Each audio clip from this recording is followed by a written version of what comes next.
Christ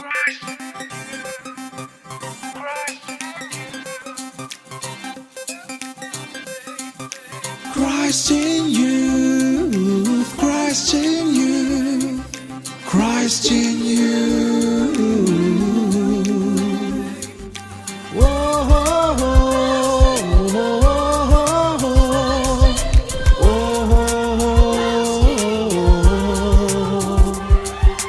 യുവജനമേ ഉണരൂ, നവഗണമായുയരൂ, യേശുവിൻ തിരുമാറിൽ ചേർന്ന് സ്നേഹം നുകർന്നിടൂ. യുവജനമേ ഉണരൂ, ആത്മാവിൽ ഉയരൂ, വരദാന ഫലത്തിൻ വർണ്ണ കൊടികൾ പാരിൽ ഉയർത്തിടൂ. രക്ഷയുടെ പടത്തൊപ്പി അണിഞ്ഞൊരുങ്ങണം, നീതിയുടെ കവചം ധരിച്ചു പോരിനൊരുങ്ങണം, വചനമീതി തലവാളെടുത്തിടണം, ദുഷ്ടനെ ജയിക്കാം വിശ്വാസ പരിചയ യുദ്ധവീരൻ യേശുവിൻ കൂടെ അണിചേർന്നിടണം. Christ in you, Christ in you, Christ in you. Christ in youth. Isho മിശിഹായ്ക്ക് സ്തുതിയായിരിക്കട്ടെ. തിരുനാളുകളുടെ എല്ലാം തിരുനാൾ, ഉയിർപ്പ് തിരുനാൾ. പ്രിയമുള്ളവരെ, പലപ്പോഴും ഞാൻ ചിന്തിച്ചിട്ടുണ്ട്, ഈ ഉയിർപ്പ് തിരുനാൾ എങ്ങനെയാണ് നമുക്ക് വിശ്വസിക്കാൻ കഴിയുക? ഇതിന് എന്തെങ്കിലും തെളിവുണ്ടോ? പലരും ചോദിച്ചിട്ടുണ്ട്, നമുക്കും സംശയം തോന്നിയിട്ടുള്ള കാര്യമാണ്. പ്രിയമുള്ളവർ, ഇതിനൊരു ഉത്തരമുണ്ട്. ഈശോ ഉയർത്തെഴുന്നേറ്റു എന്നതിന് ഒരു തെളിവുണ്ട്. ആ തെളിവ് ഈശോയുടെ ശിഷ്യന്മാർ തന്നെയാണ്.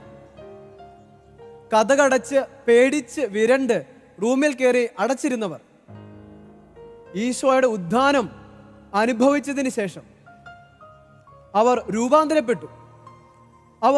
അവരിലൊരു മാറ്റമുണ്ടായി. അവർ ലോകമെമ്പാടും എല്ലാ ഭൂഖണ്ഡങ്ങളിലും പോയി വചനം പ്രഘോഷിച്ചു, ഈശോയെ പ്രഘോഷിച്ചു. അവരുടെ ജീവിതം പോലും ഈശോയ്ക്ക് വേണ്ടി അവർ സമർപ്പിച്ച് മരണമടഞ്ഞ് രക്തസാക്ഷികളായി. ഈ ഒരു വലിയ മാറ്റമാണ് ഈശോ ഉദ്ധാനം ചെയ്തു എന്നതിനുള്ളതിൻ്റെ ഏറ്റവും വലിയ തെളിവ്. ഈശോയെ അനുഭവിക്കുന്നവരിൽ ഉണ്ടാകുന്ന മാറ്റം.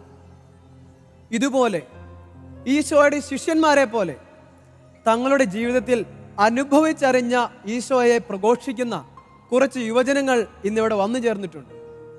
ഗാഗുൽത്ത യൂത്ത് ആർമിയിലെ യുവജനങ്ങളാണ്. ഒത്തിരി സ്നേഹത്തോടെ ഈശോയെ പ്രഘോഷിക്കുന്ന, ഈശോയെ ജീവിതത്തിൽ തിരിച്ചറിഞ്ഞിരിക്കുന്ന യുവജനങ്ങളെ ഒത്തിരി സ്നേഹത്തോടെ സ്വാഗതം ചെയ്യുന്നു.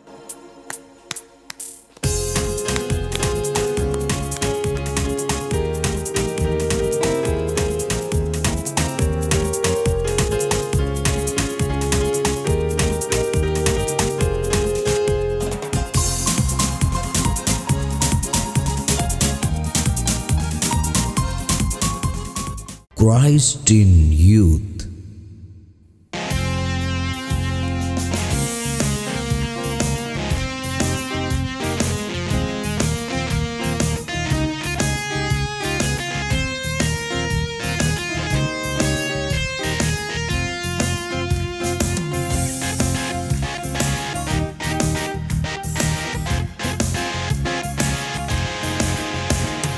ചങ്ങാട് എന്റെ ചങ്ങാടന്റെ യേശു, ചങ്കിലെ ചോര തന്ന് എന്നെ സ്നേഹിച്ചവൻ യേശു.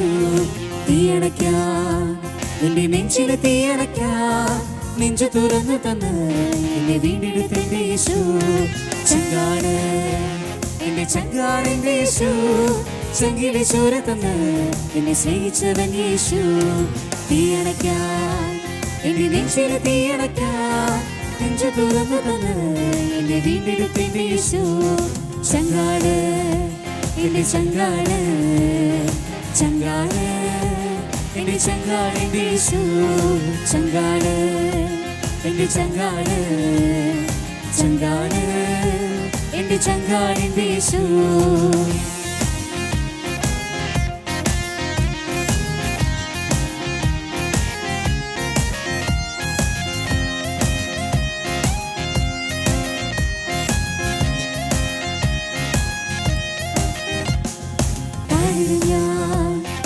യേശുവിൻ നാമമെന്നും വാഴ്ത്തിടും ഞാൻ അവൻ നന്മകൾ എന്നുമെന്നും പാടിടും ഞാൻ എന്റെ യേശുവിൻ നാമമെന്നും വാഴ്ത്തിടും ഞാൻ അവൻ നന്മകൾ എന്നുമെന്നും ചങ്കാണ് എന്റെ ചങ്കാണ് എന്റെ യേശു ചങ്കിലെ ചോര തന്ന് എന്നെ സ്നേഹിച്ചവൻ യേശു തീയണയ്ക്കാൻ എന്റെ നെഞ്ചിലെ തീയണയ്ക്കാൻ നെഞ്ചു തുറന്നു തന്ന് എന്നെ വീണ്ടെടുത്തെന്റെ യേശു ചങ്കാണ് എന്റെ ചങ്കാണ് എന്റെ യേശു ചങ്കിലെ ചോര തന്ന് എന്നെ സ്നേഹിച്ചവൻ യേശു തീയണയ്ക്കാൻ എന്റെ നെഞ്ചിലെ തീയണയ്ക്കാൻ നെഞ്ചു തുറന്നു തന്ന് എന്നെ വീണ്ടെടുത്തെന്റെ യേശു ചങ്കാണ് എന്റെ ചങ്കാണ് എന്റെ യേശു ചങ്കിലെ ചോര തന്ന് എന്നെ സ്നേഹിച്ചവൻ യേശു തീയണയ്ക്കാൻ എന്നെ നെഞ്ചിലെ തീയണയ്ക്കാൻ നെഞ്ചു തുറന്നു തന്ന്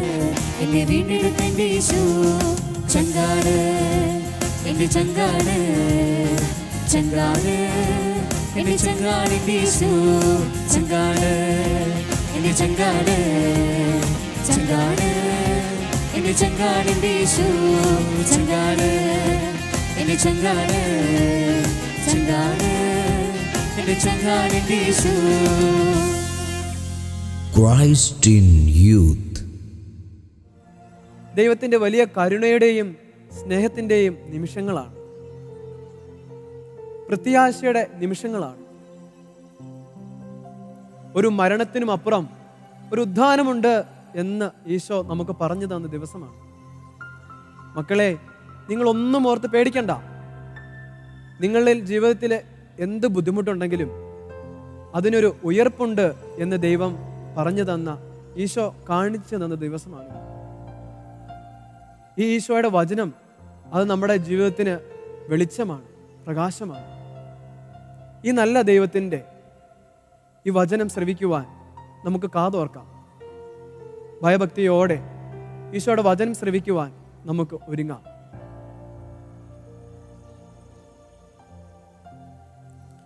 യോഹന്നാന്റെ സുവിശേഷത്തിൽ നിന്നുള്ള വായന 20-ാം അധ്യായം 1 മുതൽ 10 വരെയുള്ള വാക്യങ്ങൾ. ശൂന്യമായ കല്ലറ.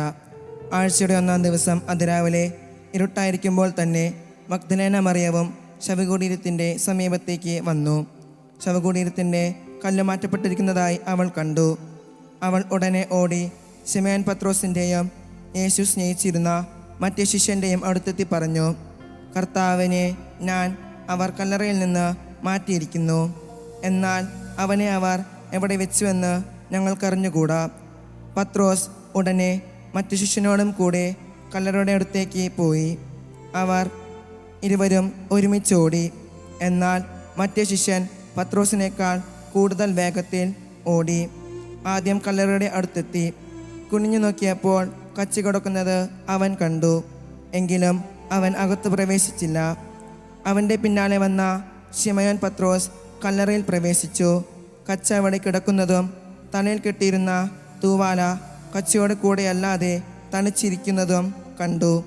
അപ്പോൾ കല്ലറയുടെ സമീപത്ത് ആദ്യമെത്തിയ മറ്റേ ശിഷ്യനും അകത്ത് പ്രവേശിച്ച് കണ്ട് വിശ്വസിച്ചു. അവൻ മരിച്ചവരിൽ നിന്ന് ഉയർത്തെഴുന്നേൽക്കേണ്ടിയിരിക്കുന്നു എന്ന തിരുവെഴുത്ത് അവർ അതുവരെ മനസ്സിലാക്കിയിരുന്നില്ല.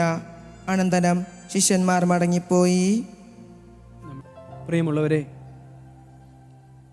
നമ്മൾ വായിച്ചു കേട്ട ഈ വചനത്തെ പറ്റി ഒരു നിമിഷം നമുക്ക് ധ്യാനിക്കാം.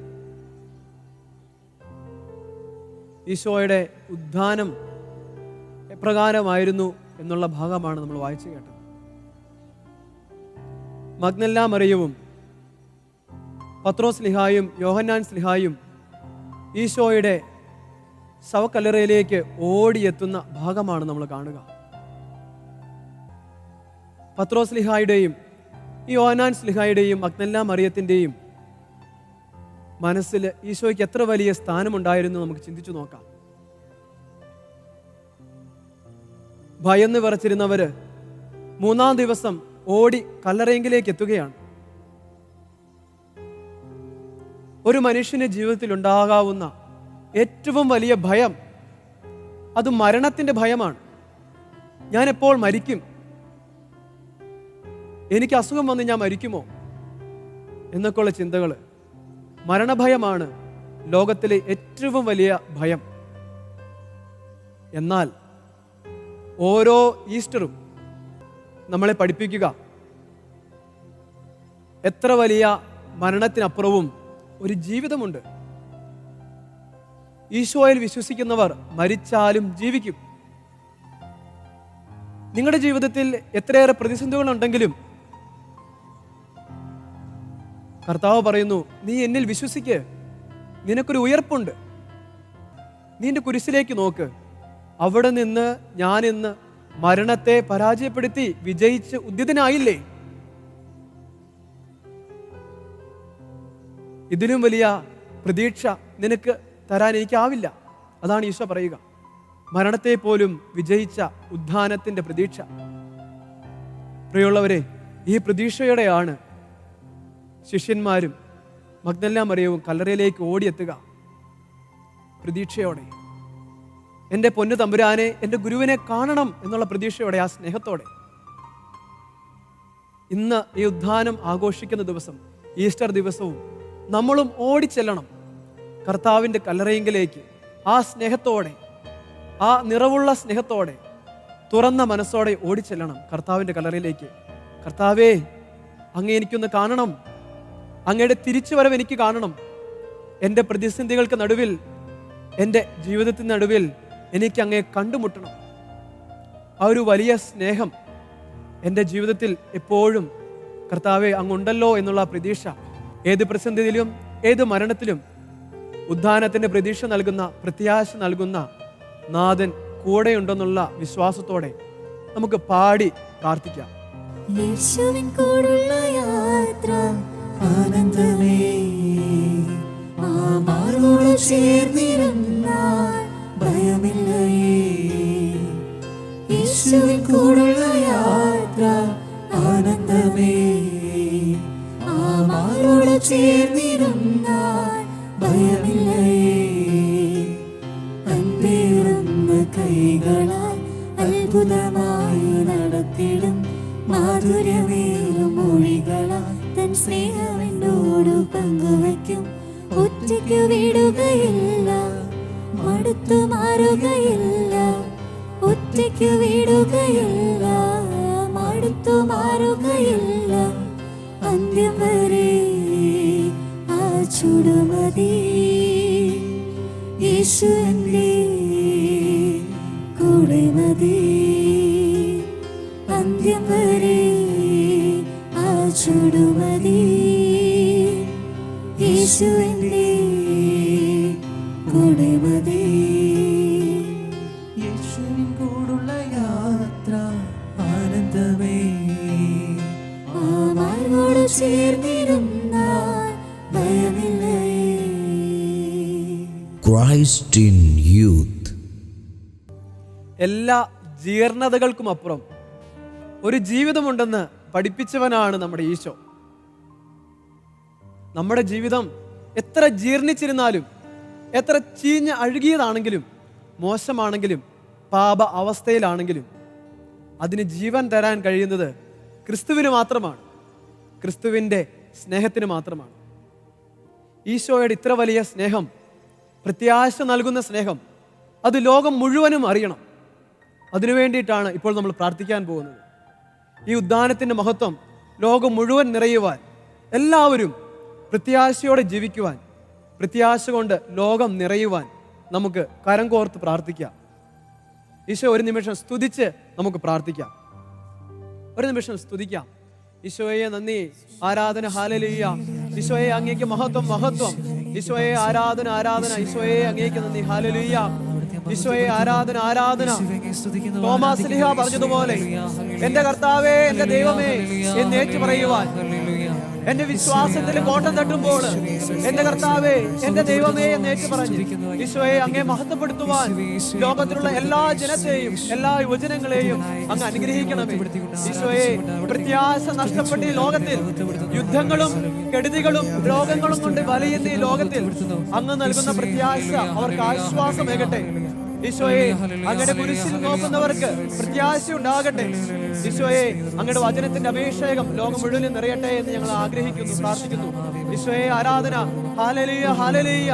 ഉദ്ധാനം ചെയ്ത നാഥനെ അങ്ങേക്ക് ആരാധന. Hallelujah hallelujah hallelujah hallelujah. ആരാധന ആരാധന. ഈശോയെ ആരാധന. Hallelujah hallelujah. ഈശോയെ ആരാധന ആരാധന. Hallelujah hallelujah. ഈശോയെ ആരാധന ആരാധന. ഈശോയെ നന്ദി നന്ദി. ഈശോയെ ആരാധന ആരാധന. Hallelujah hallelujah. Christ in youth. ഉദ്ധാനത്തിന്റെ സന്ദേശം നൽകുവാനായി എത്തിയിരിക്കുക ബഹുമാനപ്പെട്ട നിക്സൺ അച്ഛനാണ്. BLM ധ്യാന കേന്ദ്രത്തിന്റെ ഡയറക്ടറായിട്ടുള്ള നിക്സൺ അച്ഛനെ ഒത്തിരി സ്നേഹത്തോടെ ഈ പ്രോഗ്രാമിലേക്ക് സ്വാഗതം ചെയ്യുന്നു.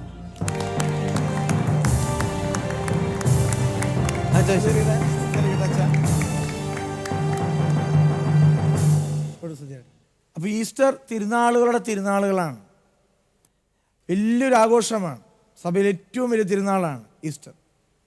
ഈ ഈസ്റ്ററിൻ്റെ ഒരു പ്രത്യേകത, നമുക്കെല്ലാവർക്കും, ലോകത്തിലുള്ള മുഴുവൻ ജനങ്ങൾക്കും ഒരു വലിയൊരു പ്രത്യാശ നൽകുന്ന ഒന്നാണ് ഈസ്റ്റർ. ശരിയല്ലേ? ലോകത്തിൻ്റെ വിവിധ ഭാഗങ്ങളിൽ ഏതെങ്കിലും പ്രശ്നങ്ങളോ പ്രതിസന്ധികളോ നടക്കുകയാണെങ്കിൽ നമ്മൾ ആ ദേശവാസികൾക്ക് അല്ലെങ്കിൽ ആ രാജ്യത്തിന് വേണ്ടി നമ്മൾ പ്രാർത്ഥിക്കാറില്ലേ? അല്ലെങ്കിൽ പ്രാർത്ഥിക്കണം. ഞാൻ നിങ്ങളോട് പറയാൻ പോകുന്നൊരു സംഭവത്തിൽ എൻ്റെ പൂർണ്ണമായ വിശ്വാസം നിങ്ങളെല്ലാവരും ഈ സംഭവത്തിന് വേണ്ടി പ്രാർത്ഥിച്ചിട്ടുണ്ടാവും എന്നുള്ളതാണ്. എന്താണെന്ന് വെച്ച് കഴിഞ്ഞാൽ, മെയ് 1-ാം തീയതി 2023 മുതൽ കുറേ ദിവസങ്ങളോളം ലോകത്തെ മുഴുവനും മുൾമുനയിൽ നിർത്തിയ ഒരു സംഭവം ഉണ്ടായിരുന്നു. ഒരു വലിയൊരു മഴക്കാടിൽ സംഭവിച്ചൊരു സംഭവം. ഓർമ്മ വരുന്നുണ്ടോ? എന്തെങ്കിലും നിങ്ങൾക്ക് ഓർമ്മ വരുന്നുണ്ടോ? ഒരു ഫ്ലൈറ്റ് അത് തകർന്നു വീണു ആമസോൺ കാടുകളിൽ. ഓർമ്മ വരുന്നുണ്ടോ? അത് തന്നെ, 4 കുട്ടികൾ. തീർച്ചയായിട്ടും നിങ്ങൾ പ്രാർത്ഥിച്ചിട്ടില്ലേ? നിങ്ങൾ പ്രാർത്ഥിച്ചിട്ടുണ്ടാവും അല്ലേ? തീർച്ചയായും എല്ലാ മനുഷ്യരും പ്രാർത്ഥിച്ചിട്ടുണ്ടാവും. കാരണം ആമസോൺ കാടുകളിൽ ഒരു മഗ്ദലീന എന്ന് പറയുന്ന ഒരു അമ്മ 4 കുഞ്ഞുങ്ങളെയും കൊണ്ട് തൻ്റെ ഭർത്താവിൻ്റെ അരികിലേക്ക് പോകുവാൻ തീരുമാനിച്ചു. അത് മെയ് 1-ാം തീയതി 2023 2 പൈലറ്റുമാരുണ്ടായിരുന്നു. ആമസോൺ കാടിൻ്റെ പ്രത്യേകത, പകല് പോലും ഒരു വെട്ടം, സൂര്യൻ്റെ ഒരു പ്രകാശം, ഒരു കിരണം അടിയിലേക്ക് എത്താത്ത വിധത്തിലുള്ള നിബിഡമായ വനമാണ്. അങ്ങനെ ഒരു വനത്തിലാണ് ഈ ഫ്ലൈറ്റ്, ചെറിയൊരു ചാർട്ടേഡ് ഫ്ലൈറ്റ്, അവിടെ ആ ദേശത്തൊക്കെ അങ്ങനെയാണ് സഞ്ചരിക്കുന്നത്, എയർ ടാക്സി, അത് തകർന്നു വീണു. ലോകം മുഴുവനും ഈ സ്ഥലത്തേക്ക് നോക്കിയിരിക്കുകയാണ്. മനുഷ്യർ വിചാരിച്ചത് ആ കുഞ്ഞുങ്ങൾ മരിച്ചു പോയിട്ടുണ്ടാവും എന്നുള്ളതാണ്. കാരണം 13 വയസ്സായ ഒരു മകള്, പിന്നെ 9 വയസ്സായ ഒരു മകള്, 4 വയസ്സായ ഒരു സഹോദരൻ, 11 മാസം പ്രായമുള്ള ഒരു കുഞ്ഞ്. ഇവരുടെ അമ്മ മരിച്ചു കഴിഞ്ഞിരുന്നു, പൈലറ്റുമാരും മരിച്ചു. പക്ഷേ 40 ദിവസം ഈ കാടിൽ അവർ അതിനെ അതിജീവിച്ചു എന്നുള്ളതാണ്. ലോകത്തിൻ്റെ വിവിധ ഭാഗങ്ങളിലുള്ള എല്ലാ മനുഷ്യരും ആ കുഞ്ഞുങ്ങൾക്ക് വേണ്ടി പ്രാർത്ഥിച്ചിട്ടുണ്ടായിരിക്കണം. സത്യമല്ലത്? സത്യമാണ്. ഒരു മനസ്സുള്ള, എത്ര കഠിനമായ മനസ്സുള്ള ഒരാളായാലും ഈ സംഭവം അവരെയൊക്കെ കൂടുതൽ പ്രാർത്ഥിക്കുവാൻ പ്രേരിപ്പിച്ചിട്ടുണ്ടാവും. എല്ലാവരും ആഗ്രഹിച്ച ഒരു കാര്യം എന്താണ്? അവർ മരിച്ചു പോവല്ലേ, മരിച്ചിരിക്കല്ലേ, അവർക്ക് ജീവനുണ്ടാകണമേ, അവർക്കൊരു ആപത്തും വരരുതേ എന്ന് ഇന്നോളം വരെ അറിയാത്ത, കാണാത്ത, അല്ലെങ്കിൽ ഒരു അറിവ് പോലുമില്ലാത്ത ഇവർക്ക് വേണ്ടി ജനം മുഴുവൻ കാത്തിരിക്കുകയാണ്. കുറേ ദിവസങ്ങൾക്ക് ശേഷം കണ്ടത് എന്താണെന്ന് വെച്ച് കഴിഞ്ഞാൽ, ഒരു കുഞ്ഞിൻ്റെ ഒരു ഷൂസ് കണ്ടു, കുറച്ച് കഴിഞ്ഞപ്പോൾ ഒരു ഡയപ്പർ കണ്ടു, ആരോ കഴിച്ചിട്ട പകുതി പഴം കണ്ടു. ഇതൊക്കെ അന്വേഷിക്കുന്ന ഉദ്യോഗസ്ഥർക്ക് ഒരു പ്രത്യാശയായി. ഒരു 150ഓളം സൈനികർ, ആ ദേശത്തുള്ള ഗോത്രവർഗക്കാരുടെ പ്രത്യേകമായിട്ടുള്ള ഒരു ട്രെയിൻ ചെയ്തിട്ടുള്ള ഒരു 90 പേര്, പിന്നെ വേറെ ഒരു രാജ്യത്ത് നിന്ന് കൊണ്ടുവന്ന കുറേ നായ്ക്കൾ, ഇങ്ങനെ ഒരു വലിയ സന്നാഹത്തോടു കൂടി മഴക്കാടുകളിലേക്ക് ഈ 4 കുഞ്ഞുങ്ങളെ അന്വേഷിച്ച് പോവുകയാണ്. കുറേ ദിവസങ്ങൾ കഴിഞ്ഞപ്പോൾ അവർ ചെയ്ത ഒരു കാര്യം എന്താണെന്ന് ചോദിച്ചു കഴിഞ്ഞാൽ, ഈ കുഞ്ഞുങ്ങളെ വളർത്തിയ അമ്മൂമ്മയുടെ സ്വരത്തിൽ, പ്രത്യേകമായി സൗണ്ട് വലിയ സ്വരത്തിൽ സ്പീക്കറിൽ ഈ ഹെലികോപ്റ്റർ ഈ കാടുകളുടെ മുകളിലൂടെ കടന്നു പോകുമ്പോൾ ആ അമ്മൂമ്മയുടെ സ്വരത്തിൽ അവർക്ക് വേണ്ടതായിട്ടുള്ള ഒരു കാര്യങ്ങൾ പറഞ്ഞു കൊടുക്കുകയായിരുന്നു. നിങ്ങൾ ഭയപ്പെടേണ്ട, ഞങ്ങൾ അന്വേഷിക്കുന്നുണ്ട് എന്ന് അവരുടെ അമ്മൂമ്മയുടെ സ്വരത്തിൽ. എന്തുകൊണ്ടാണ് ഈ സൈനികർ ഇത്രയും ദിവസം ഈ കുഞ്ഞുങ്ങളെ അന്വേഷിക്കാൻ കാരണം? അവരുടെ അമ്മാമ്മ പറഞ്ഞ ഒരു കാര്യമാണ്. കാടിനെ അറിയുന്ന കുഞ്ഞുങ്ങൾ മരിച്ചിട്ടുണ്ടാവുകയില്ല. കാടിനെ അറിയാവുന്ന കുഞ്ഞുങ്ങൾ മരിച്ചിട്ടുണ്ടാവുകയില്ല. ആ ഒരു അമ്മാമ്മയുടെ ഒരൊറ്റ വാക്കിൽ ഈ സൈന്യവും ലോകവും മുഴുവനും ആ കുഞ്ഞുങ്ങളിലേക്ക് ശ്രദ്ധിക്കുകയാണ്. കാരണം ഒരു അമ്മാമ്മയുടെ ഒരു വാക്കാണ്. അങ്ങനെ 40ാമത്തെ ദിവസം കണ്ടെത്തുകയാണ്. അതിനെ വിളിച്ച പേരെന്താണെന്ന് വെച്ചാൽ ഓപ്പറേഷൻ ഹോപ്പ് എന്നാണ്. Operation hope. ലോകത്തിനും മുഴുവനും ഒരു പ്രത്യാശ കൊടുത്ത ഏക വ്യക്തി നമ്മുടെ കർത്താവാണ്. അഗസ്തീനോസ് പുണ്യവാളൻ പറഞ്ഞു വെച്ചു, we are Easter Christians, our song is hallelujah. We are Easter Christians, our song is hallelujah. എന്താണ് ഈസ്റ്റർ ക്രിസ്ത്യൻസിൻ്റെ പ്രത്യേകത? നമ്മൾ വിശ്വസിക്കുന്ന കർത്താവ് മരണത്തെ പരാജയപ്പെടുത്തിയവനാണ്. നിങ്ങൾ ഒരുപാട് വലിയ വ്യക്തിത്വങ്ങളെ കുറിച്ച് കേട്ടിട്ടുണ്ടാവും. പക്ഷേ അവർ മരിച്ചിട്ട് ആരെങ്കിലും ഉയർത്തെഴുന്നേറ്റായിട്ടായി കേട്ടിട്ടുണ്ടോ? കേട്ടിട്ടില്ല. എവിടെയെങ്കിലും ആരെങ്കിലും മരിച്ചതിന് ശേഷം ഉത്ഥാനം ചെയ്തതായി കേട്ടിട്ടുണ്ടോ? ഒരേ ഒരാളുള്ളൂ, അത് നസ്രായനായ യേശു മാത്രമാണ് മരണത്തെ തോൽപ്പിച്ച് ഉയർത്തെഴുന്നേറ്റുള്ളൂ. അതുകൊണ്ടാണ് യേശുവിൽ ഞാനും നിങ്ങളും വിശ്വസിക്കാൻ കാരണം. പ്രിയമുള്ളവരെ, വിശുദ്ധ ഗ്രന്ഥത്തിൽ കൊരിന്തോസിലെ സഭയ്ക്ക് പൗലോസ് അപ്പോസ്തലൻ ഇങ്ങനെ പ്രകാരം എഴുതി വച്ചിട്ടുണ്ട്. 15-ാം അധ്യായം അതിന് 4-ാമത്തെ വാക്യം, ക്രിസ്തു നമുക്ക് വേണ്ടി മരിക്കുകയും സംസ്കരിക്കപ്പെടുകയും 3-ാം ദിവസം ഉയർത്തെഴുന്നേൽക്കുകയും ചെയ്തു. അവൻ കേപ്പയ്ക്കും 12 അപ്പോസ്തലന്മാർക്കും പിന്നെ പൗലോസ്ലീഹായ്ക്കും പ്രത്യക്ഷപ്പെട്ടുവെന്ന് അവിടെ എഴുതി വച്ചിരിക്കുകയാണ്. 6-ാമത്തെ വാക്യത്തിൽ നമ്മൾ കാണുന്നത് 500ഓളം പേർക്ക് കർത്താവ് പ്രത്യക്ഷപ്പെട്ടുവെന്നാണ്. ഈ ലോകത്തിൽ ജനിച്ച വേറൊരു മനുഷ്യനും ഉത്ഥാനം ചെയ്യാൻ പറ്റിയിട്ടില്ല. നല്ല മനുഷ്യർ ഒരുപാട് പേര് ഇവിടെ ഉണ്ടായിട്ടുണ്ട്, ഇപ്പോഴുണ്ട്. അവർ മറ്റുള്ളവർക്ക് വേണ്ടി മരിച്ചിട്ടുണ്ട്. പക്ഷേ അവരാരും ഉയർത്തെഴുന്നേറ്റിട്ടില്ല. ഇതാണ് ക്രിസ്ത്യാനിയെ വിശ്വസിക്കുന്ന ക്രിസ്തുവിൻ്റെ പ്രത്യേകത. അവൻ മരണത്തെ പരാജയപ്പെടുത്തി, മരണത്തെ തോൽപ്പിച്ചു. അവൻ പിശാചിൻ്റെ ആധിപത്യം അവൻ അവിടെ തോൽപ്പിച്ചു എന്നുള്ളതാണ്. ഒരുപാട് മനുഷ്യർക്ക് ഡിപ്രഷൻ വരുന്നുണ്ട് കേരളത്തിൽ. നിസ്സാര കാര്യം മതി, അപ്പോഴേക്കും ഡിപ്രഷനായി. ഒരു ഡിപ്രഷനും വേണ്ട. ക്രിസ്തു നമുക്ക് മുൻപേ ഉത്ഥാനം ചെയ്ത് മരണത്തെ തോൽപ്പിച്ചുവെങ്കിൽ ആ ഉത്ഥാനം ചെയ്ത ഈശോ എല്ലാ കരിങ്കൽ ഭിത്തികളെയും അടച്ചു വെച്ച ആ കരിങ്കൽ ഭിത്തികളെ അവൻ തുറന്ന് മരിച്ച് അവനെ അടക്കിയ കല്ലറയിൽ നിന്നും അവൻ ഉയർത്തെഴുന്നേറ്റുണ്ടെങ്കിൽ എൻ്റെയും നിങ്ങളുടെയും ജീവിതത്തിൽ ഒരു പ്രത്യാശ നമ്മുടെ കർത്താവാണ്. പരാജിതന് വിജയിക്കുവാൻ ഒരു കർത്താവുണ്ട്. ഒരു രോഗിക്ക് ഒരു സൗഖ്യമായി ഒരു കർത്താവുണ്ട്. അവൻ വൈദ്യന്മാരുടെ വൈദ്യനാണ്. അതുകൊണ്ട് ഈശോ ഈ ഭൂമിക്ക് നൽകുന്ന ഏറ്റവും വലിയ സന്ദേശം, ഞാൻ പ്രത്യാശയുടെ ദൈവമെന്നാണ്. മരണത്തെ വരെ തോൽപ്പിച്ചവനാണ്. നമ്മളെല്ലാവരും തോറ്റുപോകുന്നത് മരണത്തിൻ്റെ മുമ്പിലാണ്. പക്ഷേ ക്രിസ്തുവിൽ വിശ്വസിക്കുന്നവൻ മരിച്ചാലും ജീവിക്കും. എൻ്റെ ശരീരം ഭക്ഷിക്കുകയും എൻ്റെ രക്തം പാനം ചെയ്യുന്നവൻ അവൻ എന്നിലും ഞാൻ അവനിലും വസിക്കും. അവസാന ദിവസം ഞാൻ അവനെ ഉയർപ്പിക്കും. അതുകൊണ്ട് ഈസ്റ്റർ ദിനത്തിൽ പ്രിയമുള്ളവരെ, ഹോപ്പ് എന്നുള്ളത് നമ്മുടെ ജീവിതത്തിൻ്റെ ഏറ്റവും വലിയ ഒരു പ്രത്യാശയായി നമ്മൾ കൈമുതലായി കൊണ്ടു നടക്കണം എന്നുള്ളതാണ്.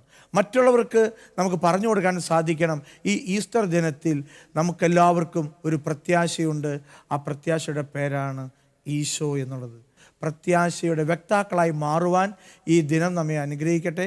അതിനായി ഉത്തിതനായ ഈശോ നമുക്കെല്ലാവർക്കും അതിനുള്ള കൃപ നൽകട്ടെ എന്ന് പ്രാർത്ഥിക്കുന്നു. ഈശോ മിശിഹായ്ക്കും സ്തുതിയായിരിക്കട്ടെ. എപ്പോഴും സ്തുതിയായിരിക്കട്ടെ. Christ in youth. പ്രിയമുള്ളവരെ, ഉദ്ധാനം ജീവിതത്തിൽ അനുഭവിച്ചിട്ടുള്ളവരെ നമുക്ക് തിരിച്ചറിയാൻ കഴിയും. അവരുടെ ജീവിതത്തിൽ 3 കാര്യങ്ങളുണ്ടാവും. 1 സന്തോഷം, 2 സമാധാനം, 3 സാന്നിധ്യം. ഇതാണ് നമ്മൾ അപ്പോസ്തലന്മാരുടെ ജീവിതത്തിൽ കാണുക. എന്താണ് സന്തോഷം? ഈശോയെ അനുഭവിച്ചറിഞ്ഞിട്ടുള്ളവർ ഈശോയെ തീർച്ചയായും പങ്കുവെക്കും. ഈശോയുടെ വചനം പ്രഘോഷിക്കും. അതിലൂടെ അവർ സന്തോഷം കണ്ടെത്തും, ആനന്ദം കണ്ടെത്തും. 2, അവർ സമാധാനമുള്ളവരായിരിക്കും. എന്താണ് സമാധാനമുള്ളവർ? സമാധാനം എന്നാൽ അനുരഞ്ജനം എന്നാണ്. അവർ ദൈവവുമായി അനുരഞ്ജനത്തിലായിരിക്കും. അവർ സഹോദരങ്ങളുമായും പ്രകൃതിയുമായും തന്നോട് തന്നെയും അനുരഞ്ജനപ്പെട്ട് സമാധാനത്തിൽ ജീവിക്കുന്നവരായിരിക്കും. 3 സാന്നിധ്യം. സാന്നിധ്യം എന്നാൽ ഈശോയുടെ സാന്നിധ്യം അനുഭവിക്കുന്നവരായിരിക്കും അവർ. ഈശോയുടെ സാന്നിധ്യം നമുക്ക് കാണാൻ കഴിയുക വചനത്തിൽ, തിരുസഭയിൽ, കൂദാശകളിൽ, പരിശുദ്ധാത്മാവിലൂടെയുമാണ്. പരിശുദ്ധാത്മാവിനെ അറിഞ്ഞ് ജീവിക്കുന്ന ഒരു വ്യക്തി, തിരുവചനം വായിച്ചു ജീവിക്കുന്ന ഒരു വ്യക്തി,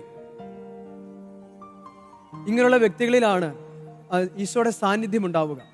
ഈശോയെ അനുഭവിച്ച് അവർക്ക് ജീവിക്കാൻ സാധിക്കുക. അതുകൊണ്ട് പ്രിയമുള്ളവരെ, ഇന്ന് ഈ ഉദ്ധാനത്തിൻ്റെ ആഘോഷം നമ്മൾ കൊണ്ടാടുമ്പോൾ നമ്മളും ചിന്തിക്കണം, നമ്മൾ സന്തോഷമുള്ളവരാണോ? നമ്മളിൽ സമാധാനമുണ്ടോ? ഈശോയുടെ സാന്നിധ്യം ജീവിതത്തിൽ അനുഭവിക്കുന്നവരാണോ?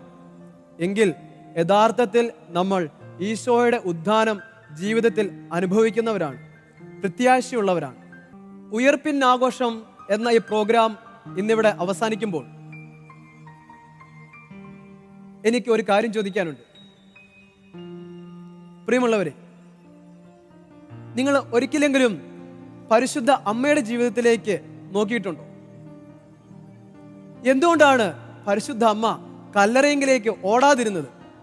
ശിഷ്യന്മാരോടി, ഈശോയെ സ്നേഹിച്ചിരുന്ന സ്ത്രീകളും ഓടി.